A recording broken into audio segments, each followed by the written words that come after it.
Love stories.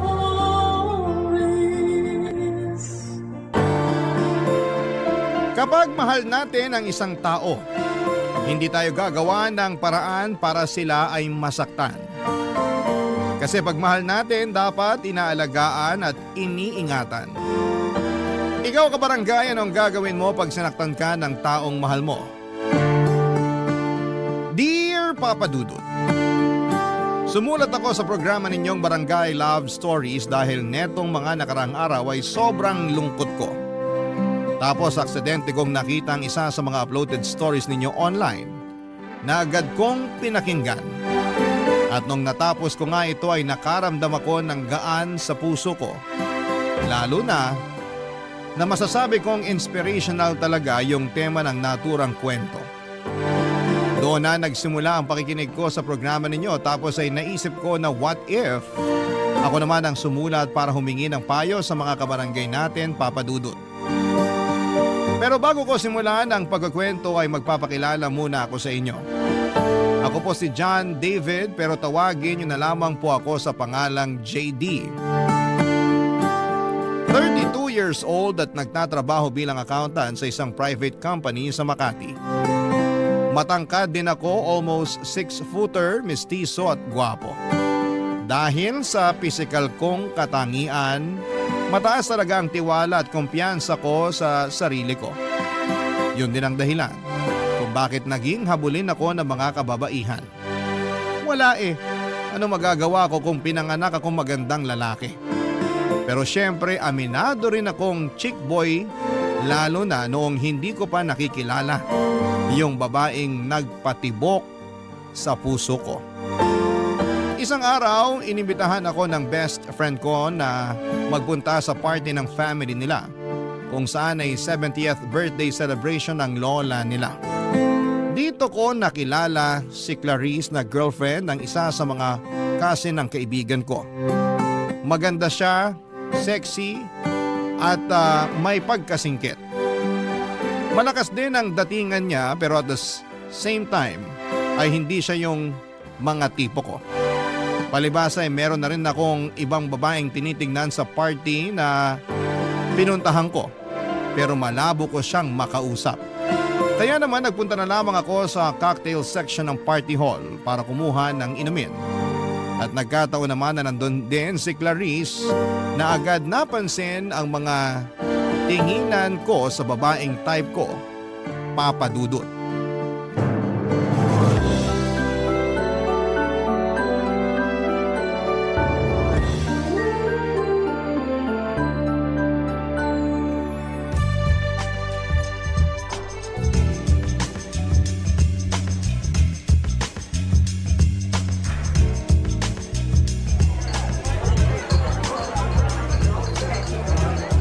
JD, tama?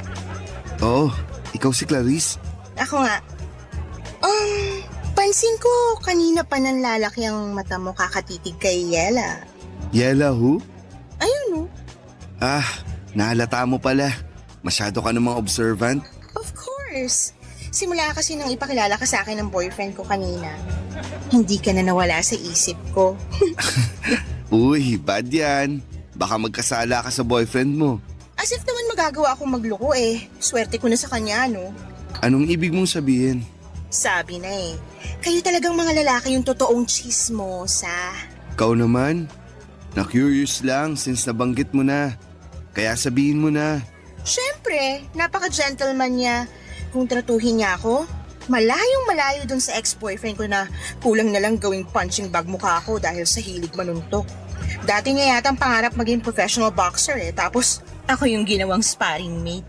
Aray, abusado pala yung ex mo. Buti na lang iniwalayan mo na siya. Yeah, pero mantakin mo umabot pa kami ng 5 years. 5 years? Natiis mo yun? Oo, mahal ko Kahit naman sino basta mahal mo yung tao, mabubulag ka sa mga red flags nila. Ah, basta ako. Pinakamatagal ko ng relasyon, 3 buwan. Talaga? Relasyon ba tawag doon or what? Madali kasi ako magsawa sa babae. Gusto ko nagpapalit agad. Hindi ko kaya magtiis sa isang relasyon kapag di na ako masaya. Yan talaga ang mga salitaan ng mga certified chick boy. Wala tayong magagawa. Pinanganak tayong gwapo at habulin ng mga babae.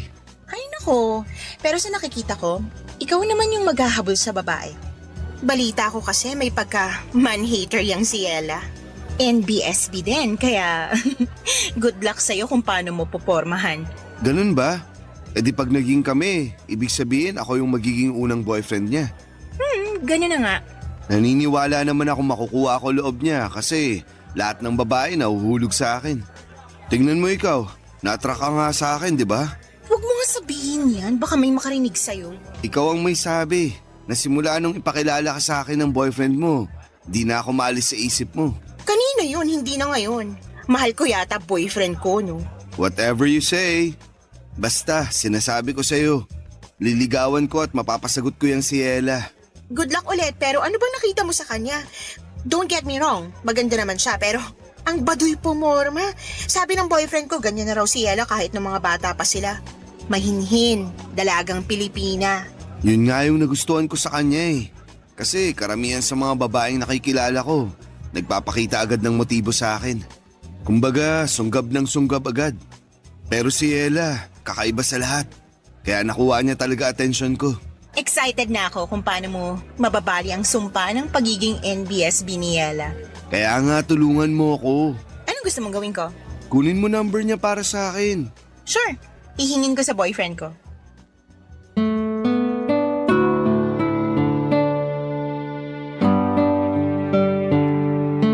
Maganda si Ella, maputi, makinis ang balat, maamo mukha, pero may pagkamanang manamit. Masyado kasing balot na para bang anytime ay mamanyakin siya ng mga kalalakihan, kaya ganon yung defense mechanism niya. Pero kitang-kita ko pa rin ang kaseksihan niya dahil pasimple ko siyang tinitingnan ng mga panahong yon. Nakuha niya kasi ang atensyon ko at swerte dahil binigay din sa akin ni Clarice ang contact number niya na nakuha nito sa boyfriend niya. Natawa pa nga ako nung chinir niya ako na galingan ko ang panliligaw kay Ella Papadudut. Sa isip ko ay challenge na mapasagot ko si Ella dahil sanay ako na ako ang nililigawan at pinapasagot ng mga kababaihan. Pero iba pala talaga sa pakiramdam kapag tinamaan ka na ng pana ni Cupido. At nangyari nga yon ng unang beses kong makita si Ella. Pagkatapos ng party agad kong tinext ang number niya. Pero ang tagal niya bago mag-reply. Siguro inabot pa ng kinabukasan mga bandang hapon. Akala ko tuloy ay pinagtripan lang ako ni Clarice kaya maling number ang ibinigay niya sa akin. Pero nung i-text ko ulit doon si Ella ay halos lumabas ang puso ko sa aking dibdib dahil sa excitement at kaba nang mag-reply na siya.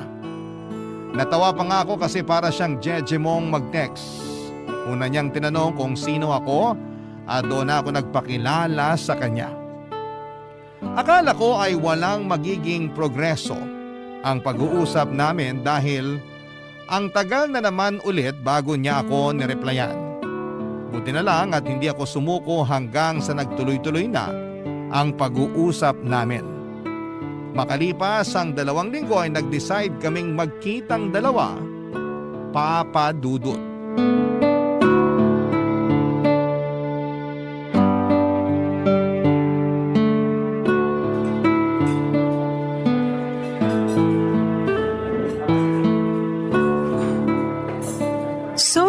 Kay Clarice mo pala nakuhang number ko, ah. Oo, kinuha niya sa boyfriend niya na pinsan mo. Kahit kailan talaga yung babaeng yun masyadong mapapil. Bakit? May galit ka ba sa kanya? Wala, pero kasama kasi siya ng mga pinsan ko na nagpupush sa akin na makipag-date para magka-boyfriend na. Excited na raw kasi sila na may ipakilala ako sa pamilya namin. Kahit si Lola, suportado sila. Wala naman sigurong masama sa kagustuhan nilang yun para sa'yo, right? Wala nga. Ako lang siguro yung ayaw. Na-mention ni Clarice na may pagka-man-hater ka raw. Totoo ba yun? What? No, OA talaga ng babaeng yun. Pero baka kaya niya nasabi kasi nga NBSB pa rin ako. Tsaka yung huling nang ligaw sa akin na lalaki inireject ko agad para hindi na niya ipagpatuloy. Bakit? Hindi ka pa ba ready? Siguro, pero more on wala akong tiwala sa mga lalaki. Huwag ka sanang ma-offend ah. May feeling ako na parang iba ka naman sa kanila. Normally, hindi talaga ako sumasama sa kahit na anong invite ng kung sinong lalaki pero eto tayo ngayon. Pumayag ako mag-usap tayo sa text at magkita ngayon. Hindi naman ako na-offend, pero pwede bang malaman yung rason mo? Kasi karamihan sa mga lalaki manloloko. Yung kasing ginawa ng husband ng ate ko sa kanya. Biruin mo, may 2 na silang anak tapos 6 na taon na rin silang kasal. Hindi pa kasama dun yung 4 na taon nilang mag-boyfriend-girlfriend kaya bali 10 taon na silang magkarelasyon.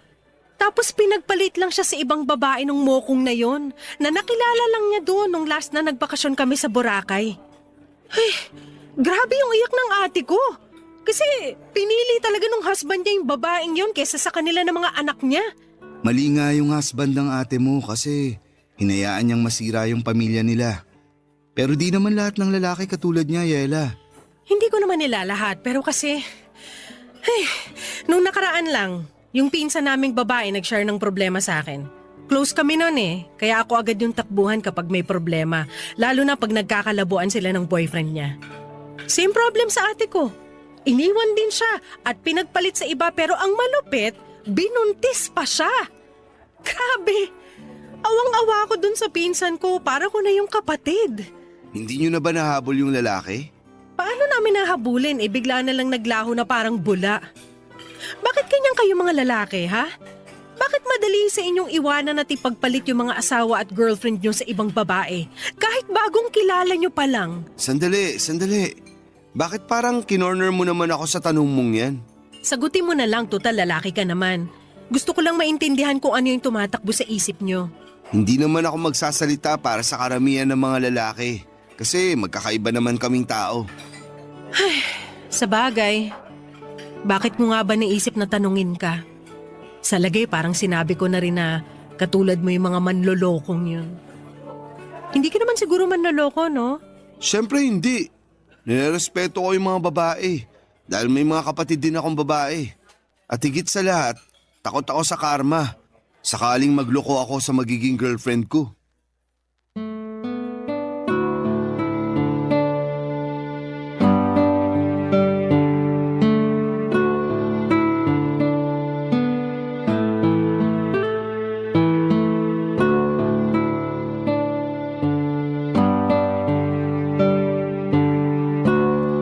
Papadudot after ko siyang i-date sa isang mamahaling restaurant sa isang lugar na kung saan ay hindi ko akalaing magdadala ako ng babae.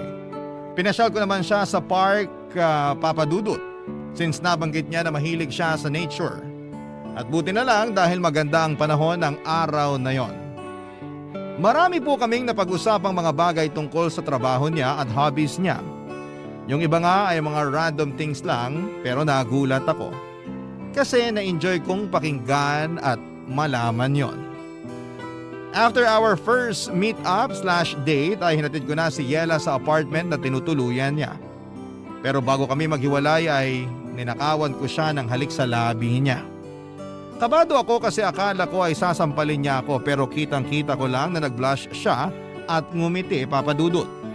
Tapos ay nagulat ako kasi bigla niyang inangkla ang mga braso niya sa leg ko. At hinapit ako palapit sa kanya para ipagpatuloy ang aming halikan. Ang date namin yon ay nasundan pa ng ilang paglabas na masasabi kong nauuwi. Or nauuwi sa pag-check-in namin sa motel dahil hindi na talaga namin kayang pigilan ang init ng aming mga katawan. Oo, nakuha ko na si Yela sa kama pero hindi pa kami mag-on. Kaya nag-worry ako ng husto dahil baka wala talaga siyang planong makipagrelasyon sa akin. Pumayag naman siyang ligawan ko pero hindi niya pa rin ako sinasagot. Ewan, hindi lang ako sanay siguro kasi si Yela ang unang babaeng niligawan ko. Kaya naman may pangamba sa puso ko na baka pinapaasa niya lamang talaga ako. At sa huli, wala akong mapala sa kanya ng mga panahong yon, Papadudot. Barangay Love Stories. Barangay Love Stories. Pero lahat ng agam-agam ko kay Yela ay nawala. Noong pagkaraan ng isang buwan na panliligaw sa kanya ay binigay na niya sa akin ang matamis niyang oo. Grabe. Pakiramdam ko ako na ang pinakamaswerteng lalaki sa mundo dahil girlfriend ko na siya, Papa Dudut. Sa sobrang saya ko noong sinagot niya ako sa isa sa mga date namin, nilibre ko yung mga katabi naming table na kumakain. Wala sobrang in love ako kay Yela at ang sarap-sarap nito sa pakiramdam. Ilalarawan ko yon na para bang hindi na nakasayad sa lupa ang aking mga paa at nakalutang na ako sa ulap, Papa Dudut. Nung naging mag-on kami ni Yela ay doon ko na-discover na marami pa rin kaming pagkakaiba. At dahil nga may pagka-introvert siya, hindi ko siya mayayang pumunta sa mga bar para mag-relax at uminom ng kaunti. Kaya ang ending ay tropa ko na lamang ang niyayaya ko o kung hindi naman sila available ay nagsosolo na lamang ako. Pinapayagan naman ako ni Yela kasi hindi naman siya mahigpit, which I like dahil ayoko nung pakiramdam na kinokontrol ako. Masaya na rin naman ako na may kaunting lungkot kasi sana naman kahit papaano'y subukan man lang niyang makisama sa mga trip ko, Papa Dudut.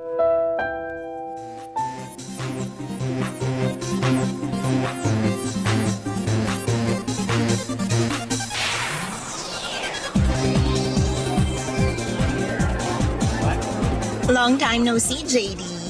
Hi, Clarice! Long time no see rin. May kasama ka ba? Wala, solo trip. Ikaw? Wala rin. Akala ko pa naman kasama mo si Ella. Congratulations pala kasi sa wakas nasira mo na yung sumpa ng pagiging NBSP niya. Thank you. Sabi ko naman sa'yo, mapapa-oo ko siya. Ikaw wala kang tiwala sa kagwapuhan ko. Kasalanan ko bang mawalan ng tiwala sa'yo? Naghuhumiyaw din yung pagiging chick boy mo. Hindi na ako chick boy. Good boy na ako. Nax, pwede ba yun? Ang alam ko kasi once na chick boy ka na, forever chick boy ka na. Masyado ka namang judgmental. Okay, pero bakit mag-isa ka lang ngayon dito? At dito pa talaga sa bar? Kasi ayaw naman sumama ni Ella. Hindi raw siya mahilig sa ganitong klase ng lugar.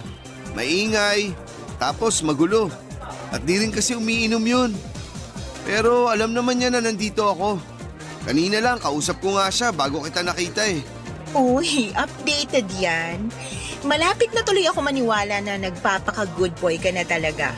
Siyempre, mahal ko si Ella Kaya lang ano? Kasi ang dami-dami naming pagkakaiba, lalo na sa hobbies. Nakakatampo lang kasi. Di man lang niya magawang mag-adjust para sa akin. Katulad na lang nung pagsama niya rito sa bar para mag-chill. Last time, sinamahan ko siya sa pottery lesson niya. Kahit na di ko gustong napuputikan yung mga kamay ko. Basta makita ko lang siyang masaya. Masaya na rin ako. Tapos kamakailan lang din, sinamahan ko siya dun sa one-day workshop tungkol sa flower arrangement. Uy, maganda yon. Hindi ka ba nag-enjoy? Hindi, kasi panay ang bahin ko. Allergic ako sa mga bulaklak. Ang ending, nagpa-ear ako ng wala sa oras dahil lumala yung allergy ko. Grabe yun. Grabe nga. Kung ako yan, magagalit ako kay Ella kasi mukhang pinipilit ka niyang gawin yung mga bagay na hindi mo naman gusto. Ikaw na may sabi. Ganun talaga kapag mahal mo yung tao. Oo nga, pero hirap niyan kasi bago pa lang kayo magkarelasyon Baka mamaya maging dahilan niya ng mga away niyo. Okay na yun. Naka-move on na ako dun. Saka humingi na rin naman ng sorry si Ella. Thankful siya kasi sinamahan ko pa rin daw siya. Nangako na lang siya na babawi sa akin. Kaya nga akala ko sasamahan niya ako nung niyaya ko siya mag-bar. Pero hindi. Kaya eto, mag-isa lang ako. Ikaw, nasan boyfriend mo? He's busy. May business trip ilang araw na. At miss na miss ko na nga. Kaya lang ano magagawa ko? Karibal ko yata doon, hindi ibang babae kundi trabaho niya. Wala talagang perfect na relasyon, no? Kasi kahit gaano pa natin kamahal yung mga jowa natin, may pagkukulang pa rin sila sa atin. Totoo rin naman kasi may tampo rin ako sa boyfriend ko. Hindi niya kasi ako pinagbigyan kahit bago man lang siya umalis. Isipin mo 2 linggo ko pa siya bago ulit makita. Tapos lagi pa siyang busy sa work. Pagbigyan? Sa kama.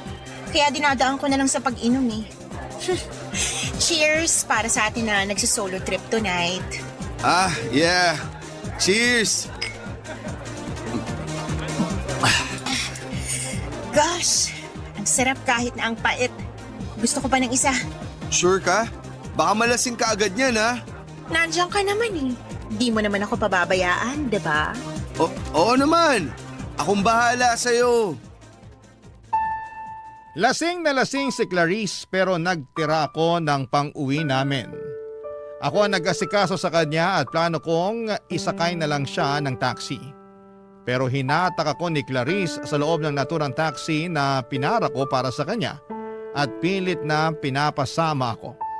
Kaya wala na akong nagawa pa. Naisip kong i-check-in na lamang siya sa isang motel para doon magpalipas ng gabi. Tapos ay iiwanan ko na siya doon at uuwi na. Pero dahil sa kalasingan at init ng katawan ay hindi ko napigilan ang sarili ko na mahumaling kay Clarice. Nagsimula lang yon sa paghawak at halikan hanggang sa may nangyari na sa aming dalawa. Nakailang rounds din kami bago kami nakatulog sa sobrang pagod. Kinabukasan ay hiyang-hiya kami sa mga sarili namin nang nahimasmasa na kami. Nakiusap ako sa kanya na huwag ipagsasabi kahit kanino ang nangyari sa amin dahil mahal ko ang pinsan niya. Sumang-ayon naman si Clarice dahil may boyfriend din siya noong mga panahong yon. Nauna ako mag-check out sa kanya at agad kong tinext si Yela. Dumaan ako sa coffee shop at binili yung paborito niyang kape. Sunod kong pinuntahan ay yung pinakamasarap na cake and pastry shop na kinakainan namin. At bumili din ako doon na kasama kong dinala sa kanya. Gulat na gulat pa nga ang girlfriend ko nang sumulpot ako sa tapat ng apartment niya kasi hindi niya inakala na pupunta talaga ako, Papa Dudut. Pinapasok naman ako ni Yela at pinagsaluhan namin yung dala kong coffee at cake. Tuwang-tuwa siya kaya masaya na rin ako. Pero kinakain pa rin po ako ng konsensya ko dahil sa panluloko sa kanya at sa girlfriend pa talaga ng pinsan niya. Pero wala akong planong aminin lahat ng yon kay Yela, Papa Dudut. Kaya nga para mawala na yung konsensyang nararamdaman ko, mas lalo kong pinaramdam sa kanya na mahal ko siya. At pagkalipas nga ng isa pang buwan ay niyaya ko na siyang magpakasal. Umuo naman si Yela at simpleng garden wedding yung nangyari. Invited pa nga si Clarice at grabe ang kaba ko. Pero nairaos naman ang seremonya ng kasal namin ni Yela nang walang nangyayaring gulo. O baka masyado lang akong praning, pero hindi niyo naman ako masisisi, Papa Dudut. Fast forward. Tumira kami ni Yela sa 2-story na bahay na matagal ko nang binili. Tuluyan ko nang kinalimutan yung kasalanan ko sa kanya at sinabi ko sa sarili ko na magsisimula na kami ng bagong buhay. Kaya lang sa loob ng 3 buwan namin bilang mag-asawa ay sinubo kami ng kapalaran, Papa Dudut.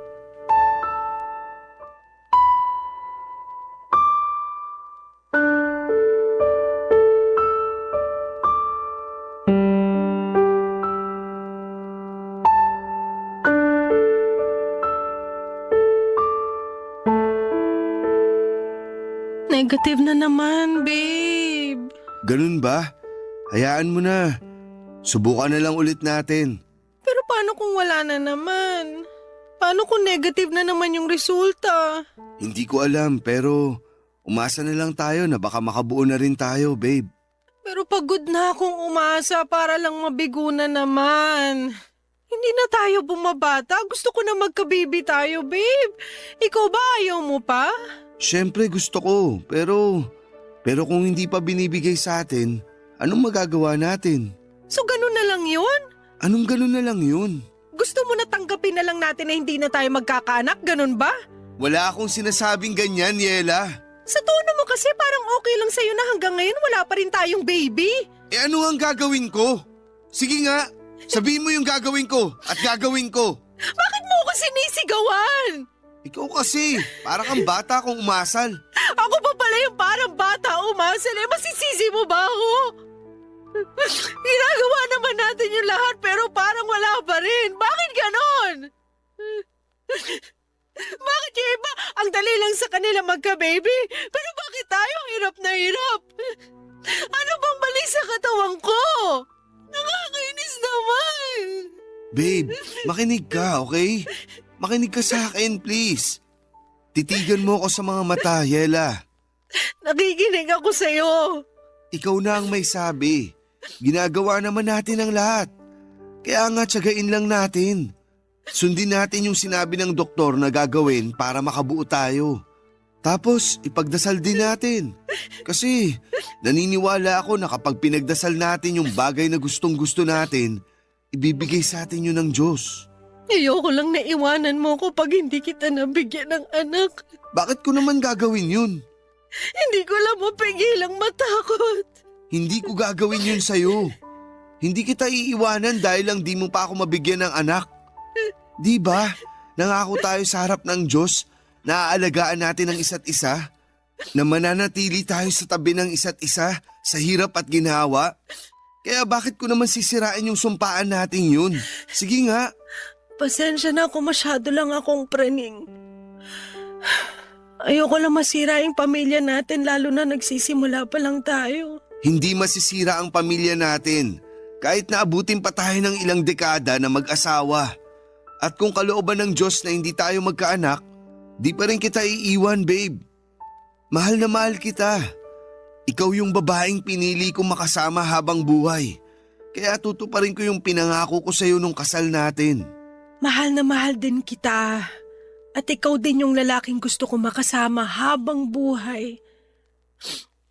Kaya salamat, babe. Kasi napanatag na yung kalooban ko. Mabuti naman. Halika nga, yakapin kita. Huwag mo na munang isipin na wala pa rin tayong baby hanggang ngayon, ha? Buo naman yung pamilya natin, kahit wala tayong anak. Saka malay mo, binibigyan lang tayo ni God ng mahaba-habang time para masolo ang isa't isa bago tayo maging ganap na magulang. Kaya huwag ka na masyadong mag-alala. Sana nga ganun lang yun. Sana nga pansamantala lang yung hindi natin pagkakaroon ng baby. Kasi ready na naman tayo maging magulang kaya sana pagkalooban na tayo. Basta, wag lang tayong tumigil sa pagdadasal. Naniniwala ako na nakikinig siya sa atin. Hindi lang si Yela ang frustrated ng mga panahong yon dahil ako rin, Papa Dudut. Gustong gusto ko na rin kasi na magka-baby lalo pat hindi na ako bumabata pa. I'm already 31 that moment at yung ibang batchmate ko ay may 2 o 3 anak na. Malaki rin ang pagsisisi ko kasi sana noon pa lamang ay nakilala ko na si Yela para maaga kaming nakapagsimula ng pamilya. Tapos kung kailan pwede na ay saka naman kami hindi magka-baby. Sa kabila ng lahat ay alam kong mas matindi yung lungkot na nararamdaman ng misis ko dahil hindi niya ako mabigyan ng anak. Kaya nga imbes na sisihin siya sa bagay na hindi rin naman niya kontrolado, inunawa ko siya ng husto, inalagaan at minahal, Papa Dudut. Sa kabila ng paulit-ulit naming pagkabigo na magkaanak ay hindi pa rin kami sumuko ni Yela. Regular kaming nagpapakonsulta sa doktor at sinusuyod ang lahat ng pwedeng makatulong sa amin. Ganon din na sinusunod ang mga payo ng mga eksperto. Pero higit sa lahat ay natutunan naming lumapit sa Panginoon para ipanata ang pagkakaroon namin ng anak. Nandun yung bumibisita kami sa mga kilalang simbahan para magdasal sa mga santo nila na tuparin ang tanging hiling naming mag-asawa upang mas makumpleto na ang pamilya namin. Mahirap pero nandun yung pag-asa na isang araw ay diringgin din ng langit ang aming dasal na magkaanak na, Papa Dudut. Barangay Love Stories. Barangay Love Stories. Pagkalipas ng 2 buwang pamamanata at pagdarasal na sana'y mabuntis na si Yela, ay sinurpresa niya ako isang umaga ng magandang balita. Kakatapos lang niyang magpiti noon at ayon sa resulta ay buntis siya, Papa Dudut. Buntis ang misis ko. Kaya naman sobrang saya namin. Nag-aayakan pa nga kami mag-asawa at nagpasalamat sa may kapal dahil sa blessing niya sa pamilya namin. Bigla kaming nabuhayan ng loob dahil sa paparating naming baby. Sa katunayan ay bilang excited parents ay hindi na kami magkanda o gaga sa pagpaplano ng mga gamit na bibilhin at bagay na gagawin kapag pinanganak na ang aming anghel. Kaya lang ay hindi na yon natupad dahil pagkalipas lamang ng 2 linggo ay dinugo na si Yela at nalaglag ang baby namin. Masakit mawalan ng anak.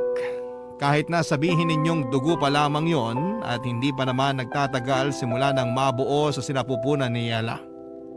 Pero matagal namin siyang hinintay at kinasabikang dumating.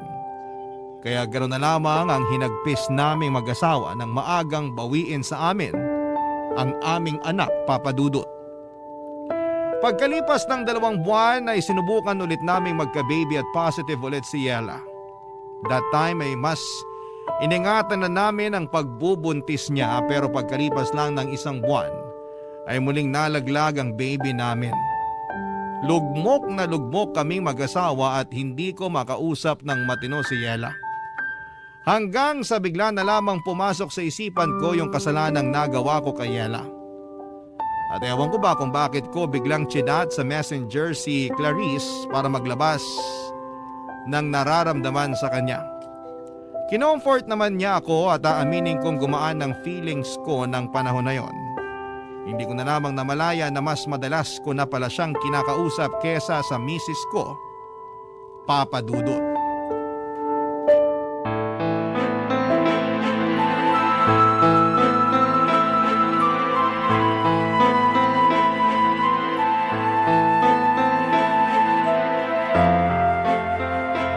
Hayop ka, JD! Ano to? Ano to? Yela, ano ba? Bakit mo binato sa akin yung cellphone mo? Nakuha mo pa magtanong? Galing mo rin umarteng inosente, ito lang ginagawang kademonyo, ano? Hindi ko alam yung sinasabi mo. Ikaw tong masyadong mainit dyan. Nananahimik lang ako rito tapos nambabato ka bigla dyan. Bakit di mo tignan yung cellphone bago mo depensahan yung kasinungalingan mo? Tignan natin kung makapagmaang-maangang ka pa! Ano ba kasi to? Babe, magpapaliwanag ako. Wala ka nang dapat ipaliwanag! Nabasa ko na lahat dyan sa conversation niyo ni Clarice! Walang hiya kayong dalawa, ang bababoy niyo! Hindi naman namin sinasadya, babe. Saka 1 beses lang naman nangyari yun. Wala akong pakialam kahit 1 beses lang yun nangyari. Hindi pa rin yung dahilan para maabsuelto ka na sa panloloko mo sa akin. Kaya pala, ang lambing-lambing mo nung araw na yon kasi may kasalanan ka, demonyo ka. May papunta-punta ka pa sa apartment ko at padala-dala ng kape at pagkain, yung pala. Gusto mo lang linisin yung konsensya mo. Kasama rin ba sa plano may pakasalan ako? Pinakasalan kita kasi mahal kita, babe. Huwag mo nga ako tawagin, babe. Nasusuka ako sa pagbumuka mo. Makinig ka kasi muna sa akin. Sige, bibigyan kita ng 1 minuto para magsalita. Sabihin mo na lahat ng gusto mong sabihin. Siguraduhin mo lang na makukumbinsi mo ako sa mga idadahilan mo dahil kung hindi, ewan ko na lang. Please, Yela. Huwag mo akong iwan. Hindi ko kakayanin pag nawala ka sa akin. Mahal kita eh. Yung nangyari sa amin ni Clarice, wala lang yun. Dahil lang yun sa alak. Saka kasalanan niya kasi inakit niya ako. Nagmagandang loob lang ako na i-check-in siya nun sa motel. Kasi lasing na lasing siya. Pero siya tong nagbigay ng motibo. Pero pinatulan mo pa rin. Ibig sabihin, gusto mo rin. Ibig sabihin, malisyoso ka. Kaya ginalaw mo siya. O tapos ano na ngayon? Ha? Sa kanya ka naman nagpapa-comfort kasi alam mong devastated ako dahil sa pagkawala ng mga anak natin? Ha? Ganun ba yon, JD? Hindi lang naman ikaw yung nagluluksa. Ako rin naman. Pero napaka-unfair mo. At ako pa yung unfair. Oo, kasi akala mo ikaw lang yung nawalan eh. Ako rin naman. Lagi kang nagagalit sa akin na para bang kasalanan ko kung bakit di nabubuhay yung mga anak natin. Hindi mo ako kinakausap kaya sino kakausapin ko? Tapos doon ko na naisip si Clarice kasi alam ko maiintindihan niya ako at di nga ako nagkamali. Ang kapal ng mukha mo! Wala kaming ginagawang masama ni Clarice. Nagpapa-comfort lang ako sa kanya. Pero bakit ka nagpapa-comfort sa ibang babae? May asawa kang tao! Alam mo, napakabulok ng katwiran mo! Walang ginagawang masama, natikman nyo na nga yung isa't isa! Yela, huwag kang magsalita ng ganyan. Bakit? Nahihiya ka? Aba, dapat lang na mahiya ka kasi nakakahiya naman talaga yung ginawa nyo! Nakakadiri kayo! Nasusuka ako sa inyo! Galit na galit sa akin si Yela nang malaman ang panluloko ko sa kanya noong hindi pa kami kasal. Pero wala na rin naman ako magagawa para itama ang pagkakamaling yon dahil sa nangyari na. Pilit kong pinaintindi sa kanya na dala lamang yon ang kalasingan at bugso ng damdamin pero nagbingi-bingihan si Yela sa mga rason ko. Hindi ko na alam ang gagawin ko noon at naiyak na lamang din ako sa sobrang aburido dahil sa kamalasang nangyayari sa pamilya namin. Galit na galit sa akin si Yela, kulang na lamang ay isumpa niya ako, Papa Dudut. Muli ako nakaramdam ng konsensya sa mga kasalanan ko sa kanya pero thankful pa rin ako dahil hindi ako hiniwalayan ng misis ko. Siguro kahit papaano ay tinablan siya ng pakiusap ko na huwag akong iiwanan. Mahal na mahal ko kasi siya. At nangako ako na gusto kong bumawi sa mga pagkakasala ko sa kanya. At kahit na hindi naman siya sumagot o sumang-ayon, ramdam ko na binigyan pa rin niya ako ng pagkakataon. Kaya ginawa ko talagang lahat para suyuin siya. Kahit kasal na kami, niligawan ko ulit si Yela. Pinaramdam ko sa kanya na siya lang ang babaeng gusto ko at mamahalin sa panghabang buhay. Na siya lang ang pinakamaganda at natatangi sa lahat. Pero ewan ko ba kung bakit parang lagi niyang binabaliwala yung mga efforts ko. Lagi niyang pinaparamdam sa akin na hindi ko makukuha ang loob niya kahit na anong gawin ko. Doon ako nakaramdam ng frustration kasi ang unfair niya para sa akin, Papa Dudut.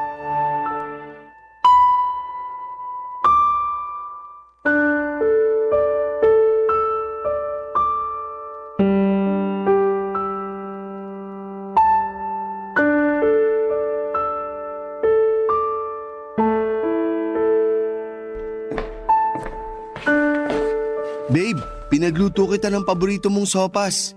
Ito dinalan kita. Lapag ko lang dito sa may tokador. Kain ka na. Salamat pero ayoko. Wala rin naman akong gana. Ay, pero hindi ka rin nagapunan kagabi. Natulog ka lang kasi sabi mo wala ka rin gana. Kailangan mong kumain kahit konti dahil iinom ka pa ng gamot. Ilang araw na yung lagnat mo. Pwede ba iwanan mo na lang ako kasi lalong sumasama pakiramdam ko sa ingay mo eh. Dami mong sinasabi, naiinis ako. Nag-aalala lang naman ako sa'yo. Wala akong pakialam. Yela naman, di mo kailangang sumigaw. Naririnig naman kita eh. Kung naririnig mo naman pala ako, edi sana kanina ka pa umalis. Nag-aalala nga ako sa'yo kasi ilang araw ka nang may sakit. Kaya hindi ka gumagaling kasi ang tigas ng ulo mo. Mas gusto ko nga na hindi na ako gumaling para mamatay na lang din ako katulad ng mga anak natin. Huwag mo namang sabihin yan oh. Sasabihin ko yung gusto kong sabihin dahil ito yung niraramdaman ko. Pagod na ako, JD. Pagod na akong pakisamahan ka sa isang bubong dahil ang asawa na kita. Sinubukan ko naman na patawarin ka. Nabigyan ka ng tsansa na bumawi pero sa tuwing nakikita kita, naaalala ko yung pagtataksil mo sa akin. At wag mo na rin subukan mga tuwiran dahil hindi na inuubra sa akin, hayop ka. Ay, pero ginagawa ko naman lahat, di ba? Bumabawi ako. Nagsisisi. Pinaparamdam ko sa'yo na ikaw lang yung mahal ko. Akala mo ba sapat na yon? Kasi kung oo, di sana nawala na tong pait at bigat na nararamdaman ko sa dibdib ko. Sana kung ganun lang kadali ang lahat, matagal na kitang napatawad pero hindi eh. Hindi nga ako makahinga ngayon dahil sa matinding galit kaya pwede ba? Lumayas ka na sa harap ko! Hindi ko kailangan ng pag-aalala mo! Please, Yela. Hayaan mo lang akong gawin yung tungkulin ko bilang asawa mo. Hayaan mo akong alagaan ka. Sige na, kumain ka na para makainom ka na ng gamot. Sabi ayoko niyan! Bakit mo ginawa yun? Nag-aaksaya ka ng pagkain. Ikaw kasi ang kulit mo eh! Sinabi ayoko ng sopas mo, pinagpipilitan mo pa! Tsaka nung malay ko kung nilagyan mo pala yan ng lason para matuluyan na ako. Nang sa ganon, kayo na ni Clarisse magsama! Walang ganun. Masyado ka lang praning. Masisisi mo ba ako? Eh kasalanan mo kung bakit ako nagkakaganito. Kaya magtiis ka. Kasi ito na yung ganti ko sa'yo. Sisiguraduhin kong ikaw ang susuko sa ating dalawa dahil hindi na mangyayari na babalik tayo sa dati. Wala kang dapat na sisihin kundi sarili mo. Kaya linisin mo na yung kalat at umalis ka na sa harapan ko. Wala akong nagawa ng mga panahong yon kundi ang sundin ang gusto ni Yela. Niligpit ko yung natapong sopas at nagkalat na bubog ng mangkok bago siya iniwang nakahiga at umiiyak sa kwarto namin. At kahit na anong pakiusap at pagpapaamo ko sa kanya, Papa Dudut, ay paulit-ulit niya rin akong pinagtatabuyan. Hindi ko na po alam ang gagawin ko. Lugmok na lugmok ako kasi nagbago na ng tuluyan ang babaeng pinakamamahal ko. Pero sa kabila ng lahat ay hindi pa rin ako tumigil na mag-effort para mapatunayan kay Yela na nagsisisi na ako sa mga nagawa ko sa kanya, Papa Dudut. Mahal na mahal ko si Yela at ayokong masira ang pamilya namin dahil lang sa mga kasalanan ko sa nakaraan. Kaya lang napapagod din naman ako, napapatanong ako sa sarili ko kung tama ba ang trato sa akin ni Yela o masyado na siyang nagiging unfair. Para sa akin ay hindi ko deserve na tiisin ang ganito katagal, lalo pa humingi naman ako ng tawad at pilit na nagbabagong buhay na. Sana po ay mapayuhan ako ng mga kabarangay natin sa problemang pinagdadaanan ko, Papa Dudut. Hanggang dito na lamang po ang sulat ko and thank you in advance. Sakali pong mapili po ninyong i-ere ang aking kwento. God bless and more power sa Barangay Love Stories. Ang inyong forever kapuso at kabarangay, JD. Nagustuhan ng iyong napakinggan? Ituloy yan via live stream sa www.gmanetwork.com/radio. Barangay LS 97.1 forever.